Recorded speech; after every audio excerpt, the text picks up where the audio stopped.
بسم الله والصلاة والسلام على رسول الله. ازيكم حبايب قلب؟ عاملين ايه؟ يا رب تكونوا بألف خير. بحبكم في الله، بحبكم جدا جدا.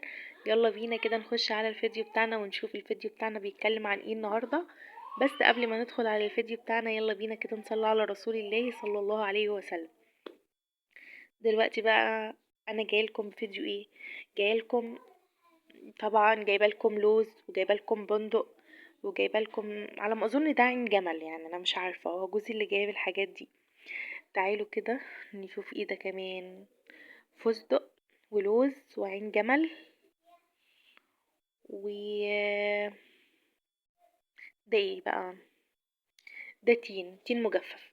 طبعا التين ده بناكله كده عادي، يعني الواحده بوحدتها كده، ناشف كده مجفف كده او نحطه نبله في بلح بقى مع مشمش والكلام ده. حاجات رمضان بقى يا جماعه. عايزه اقول لكم يعني ان الحاجات دي هحمر اللب ده، لب قرع هون. هحمر منه اللب ده، هحمره كله الكميه كلها واحطها. دلوقتي بقى هحمر بقى انا اللب ده عندي في فرن في الميكروويف، لان طبعا انا ما اقدرش احمره في فرن البوتاجاز خايفه عليه جدا، لانه انا دايما بنشتريه بيكون ابيض من بره بس مستوي ومحمر من جوه كده وطعمه حلو ومتحمر، فانا مش عارفه اصلا اللب ده بيغير لونه بعد القليه ولا لا. فهجرب ان انا احمره في الميكروويف. فتعالوا بقى نشوف كده هنحمره ازاي او هنقليه ازاي يعني. وهاخد نسبة بقى من المقرمشات دي، اللي هو اللوز بقى وعين الجمل ما انا معرفش ده عين جمل ولا كاجو يا جماعة.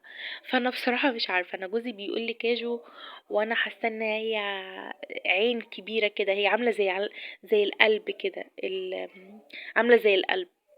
مش عارفة بقى هي دي كاجو ولا عين جمل.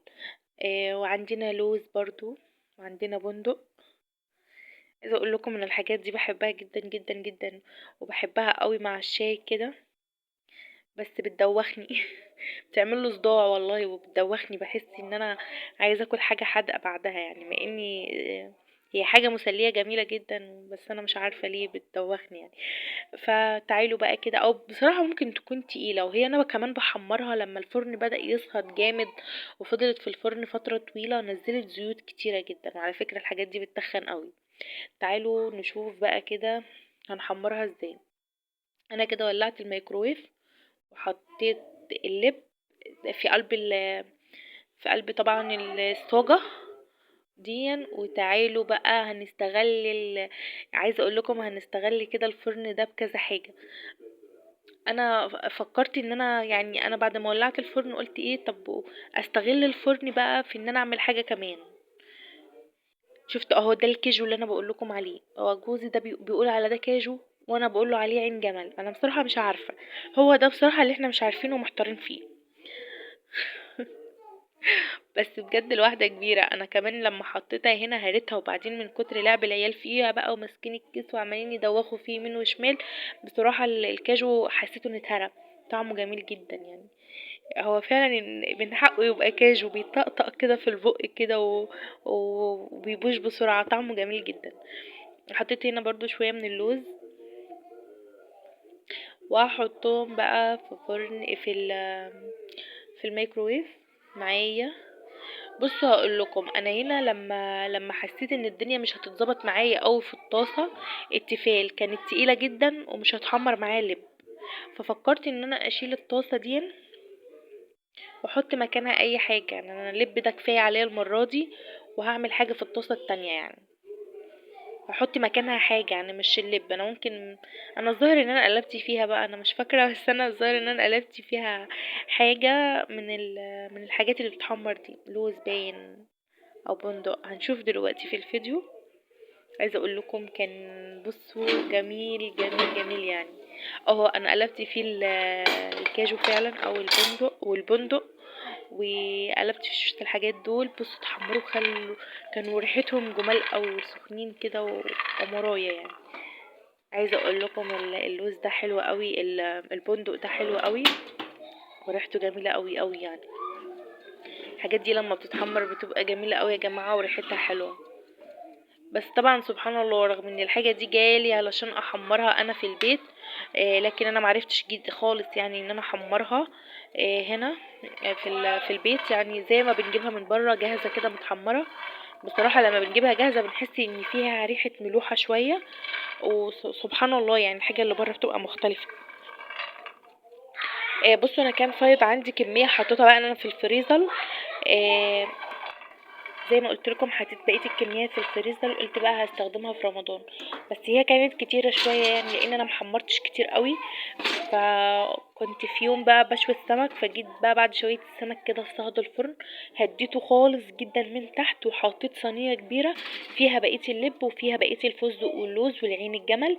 عايزه اقول لكم بجد بجد بجد كان تحفه قوي. انا خسرت قوي ان انا عملته هنا، وخسرت بصراحه الكهرباء كتير في ان انا حمرت في الميكروف هنا. عايزه اقول لكم تحمير في الفرن الغاز بصراحة جميل قوي، يعني جميل بقى. ورديت عليه الباب بتاع الفرن كده ووطيت بقى من تحت ومن فوق. عايزه اقول لكم كان ريحته جميل قوي. تعالوا بقى كده شوفوا اقول لكم انا بعمل ايه. انا عندي اللب بتاعي اتحمر وجميل، حتى الحبايه البيضه ديت كمان محمره. وتفتحي الحبايه سبحان الله الحبايه يعني حمرا من جوه مستويه بس من بره بيضه. عندي كذا حبايه كده يعني احمروا معايا جامد. بس عايزه اقول لكم كان الحبايه الحمرا جامد دي كانت حلوه قوي معايا في الاكل. عايزه اقول لكم يا جماعه انا بسجل لكم فيديو اصلا بعد ما خلصنا كل الحاجات دي اصلا.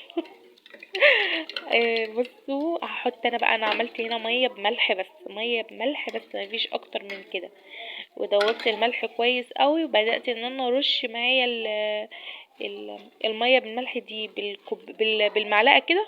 ابل بس الحبايه اللب تتبل معايا، وبعد كده هدخلها برضو الصهد تنشف معايا برضو تشرب ميتها علشان تطلع معايا ناشفه كده ومقرمشه وحلوه. تعالوا بقى كده نشوف عملني ايه.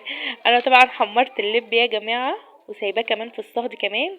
ودلوقتي حمرت المكسرات معايا، هحطها في كيس بقى علشان تفضل كده. انا سبتها تهدى بس يا دوبك حاجه بسيطه، وهعبيها كده في قلب الكيس واقفل عليها واسيبها بقى كده في الكيس عشان ما تطرش معايا ويبقى ريحتها وطعمها حلو كده في الاكل. وقفلت عليها وسبتها.